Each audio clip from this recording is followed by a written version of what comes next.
এজলাস কক্ষে হাইকোর্ট বিভাগের বিচারপতি মোহাম্মদ আশরাফুল কামালকে লক্ষ্য করে ডিম ছুঁড়ে মারার ঘটনায় জড়িতদের বিরুদ্ধে কঠোর ব্যবস্থা নেওয়ার নির্দেশ দিয়েছেন প্রধান বিচারপতি ডক্টর রেফাত আহমেদ। বৃহস্পতিবার প্রধান বিচারপতি, অ্যাটর্নি জেনারেল ও সুপ্রিম কোর্ট বার সমিতির সভাপতিকে এই নির্দেশের কথা জানানো হয়। এই ঘটনায় জড়িতদের সদস্যপদ বাতিল করা হবে বলে জানিয়েছেন আইনজীবী সমিতির সভাপতি ব্যারিস্টার মাহবুব উদ্দিন খোকন। দুপুরে ডিম ছোঁড়ার ঘটনায় অ্যাটর্নি জেনারেল ও সুপ্রিম কোর্টের সিনিয়র আইনজীবীদের সাথে বৈঠকে প্রধান বিচারপতি কঠোর মনোভাবের কথা জানান। তিনি মনে করেন এজলাসে ডিম ছুঁড়ে মারার ঘটনায় বিচার বিভাগের ভাবমূর্তি ক্ষুণ্ণ হয়েছে। এরই মধ্যে সুপ্রিম কোর্ট রেজিস্ট্রার জেনারেল কার্যালয় এ বিষয়ে অনুসন্ধান শুরু করেছে।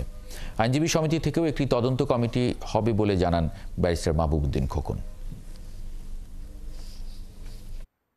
এই জন্য আমরা একটা তদন্ত কমিটি করব এবং তদন্ত কমিটি তো কোর্টে আরও লয়ার ছিল, পাশাপাশি সিসিটিভির ফুটেজও আছে।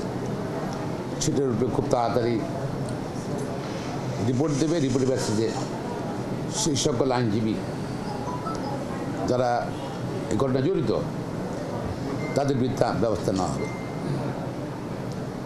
এর মধ্যে তাদের মেম্বারশিপ বাতিল হতে পারে সুপ্রিম কোর্টের, এমনকি বার কাউন্সিলের সনদ বাতিল হতে পারে।